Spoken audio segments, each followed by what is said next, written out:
Do you feel like I feel like the last like 9 months or so, there's been like this like fucking, I would call it like a narrative that like LA hip hop isn't like, there's not really like, I want to say, because we really think about it like saying it's dead, it's over, dead, it's whack. or and the only hit I have, like when you hear that kind of shit, because I think I was on No Jumper and we talked about it, and I brought you up. Yeah, I was like, well, G Perico's touring the country, right? I think you were on tour at that time. Yeah, and I was like this, but when you hear those kind of narratives being put out into the world, like especially by people who are here, yeah, like what are your thoughts on that? And like, I mean, I actually love it because I'm coming from the underdog position. Right. You know what I mean? And then, if people feel like that, then that means I don't know if people's ears would be closed or open, but I would think that people's ears would be open to some fresh shit and they will receive it well. So, I mean, I actually like the narrative right now because it put a lot of people under the gun to, like, bring your best shit and step forward with your best shit. And then that's when we separate, like, who really doing what, who was a trend, who was a fad, and, like, who really do this shit. You know what I mean? So I think that's what we about to see moving forward in, like, this next 12 month, 18 month. One of those lines on the new Kendrick record, he's like, I think y'all just don't fuck with the West Coast, and that's fine. I'm going to keep pushing the line.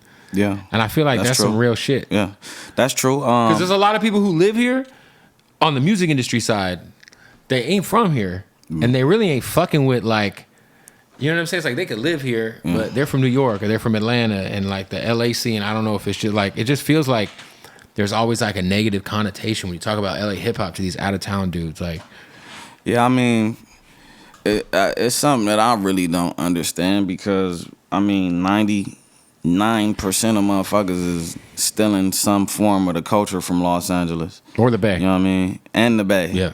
LA and the Bay, like, is influential as fuck across the world. So, when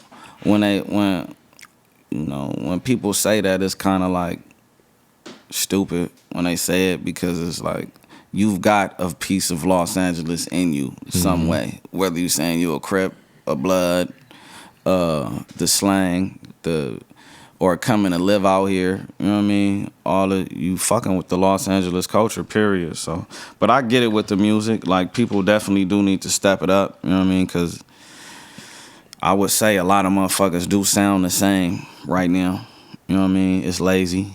It's a little lazy, you know what I mean? But people need that fire lit up under their ass right now. Yeah, I just feel like, there's like, I think about the last like year. Because I'm thinking like 2019, 2020, there was like Roddy and obviously new YG out, Big Bank and shit like that. I feel like the last year, as far as like a hit, we really only had Soap City.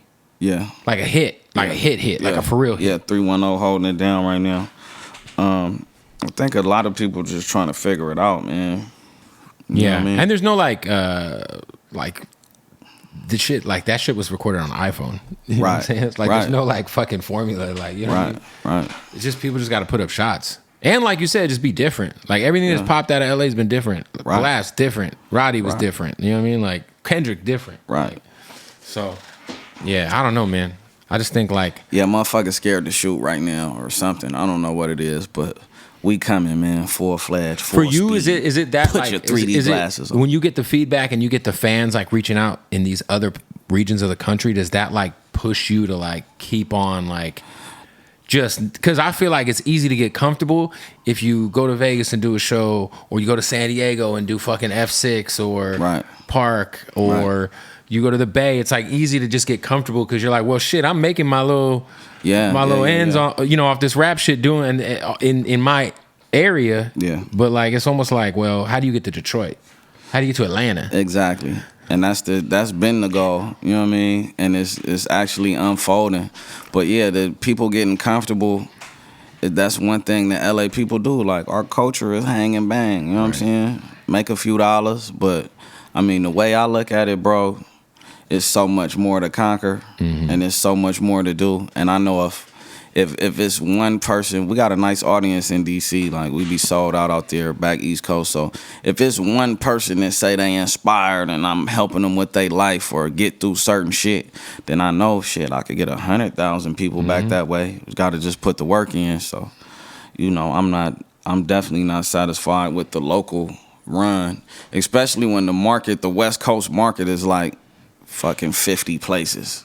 You know what I mean? For sure. That you could collect bags on, and that's what people not aware of. You know what I mean? It's Reno, Nevada. It's fucking it's Bakersfield. It's Tucson. It's it's a load of these spots Albuquerque. that people come out and you could collect and do your thing. So, you know, people got to just do their due diligence, man.